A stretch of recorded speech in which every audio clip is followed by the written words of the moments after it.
In the late 19th century, a text emerged to systematically challenge sectarian dogma through a framework of strict epistemological logic. This is the Satyarth Prakash, The Light of Meaning of the Truth, authored by Maharshi Dayanand Saraswati. The cover's iconography centers on the Devanagari character for Om. The 24-point sunburst radiating outward symbolizes the active illumination of truth, dispelling ignorance. The Sanskrit subtitle explicitly states the book's parameters. It relies strictly on evidence found in the Vedas. The cover identifies the text as an evidence-based investigation into universal truth. Modern editions of the manuscript track its institutional history. The specific document is the 15th edition, published in October 1999. The publication data identifies the Arsha Sahitya Prachar Trust in Delhi as the publisher, with printing handled by the Ramakrishna Press.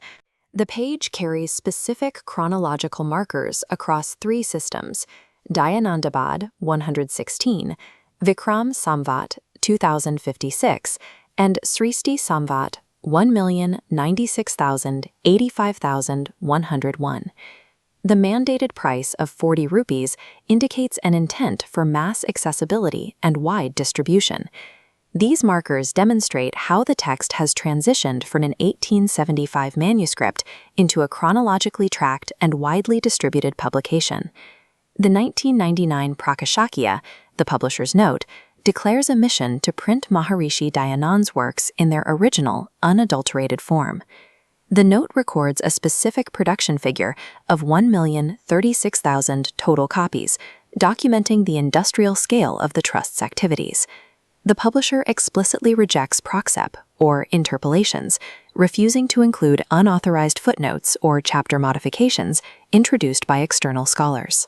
To emphasize the depth of the material, the preface cites Pundit Gurudap Vidyarthi, who reportedly read the Satyarth Prakash 14 times to uncover evolving layers of insight. The note also references Swami Virjananda, who famously instructed a student to discard all un-Vedic texts into the Yamuna River before beginning his studies. This institutional stance is signed by Dharmpal Arya, the Mantri of the Trust, in December 1997.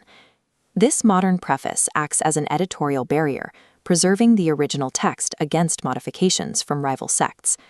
The Suchipatra, or Table of Contents, divides the work into 14 chapters. The first 10 chapters, highlighted here, provide the framework for a Vedic lifestyle. Chapter 1 provides the foundational definitions for the names of God, centered on the syllable Om. Chapters 2 and 3 focus on childhood upbringing and the principles of Brahmacharya, while explicitly rejecting the validity of astrology and ghost beliefs. Chapters 4 and 5 establish parameters for marriage, the duties of the householder, the rules of niyoga, and the transition into the ascetic life of sannyasa. Chapter 6 addresses Rajadharma, detailing the duties of a state regarding taxation, military strategy, and the justice system. Chapter 7 investigates the nature of the Vedas and God, specifically rejecting the concept of divine incarnations. Chapter 8 describes the Vedic cosmology of the creation, sustenance, and eventual dissolution of the universe. Chapters 9 and 10 define the philosophical nature of knowledge and moksha, concluding with specific dietary guidelines. These initial chapters establish a systematic framework for a reconstructed Vedic society, covering every stage of life from education to governance. In the final 4 chapters, the text turns outward, using the established Vedic framework to evaluate other religious traditions. Chapter 11 critiques various domestic Indian sects, including Tantra, Advaita, idol worship, and the Puranas. Chapter 12 focuses on heterodox traditions, specifically Charvaka, Buddhism, and Jainism. Chapter 13 applies a logical critique to Christianity, analyzing the texts of the Old and New Testaments. Chapter 14 concludes with a textual analysis of the Quran. Dayanand subjects both domestic and global religions to the same standard of Vedic proof established in the book's first half.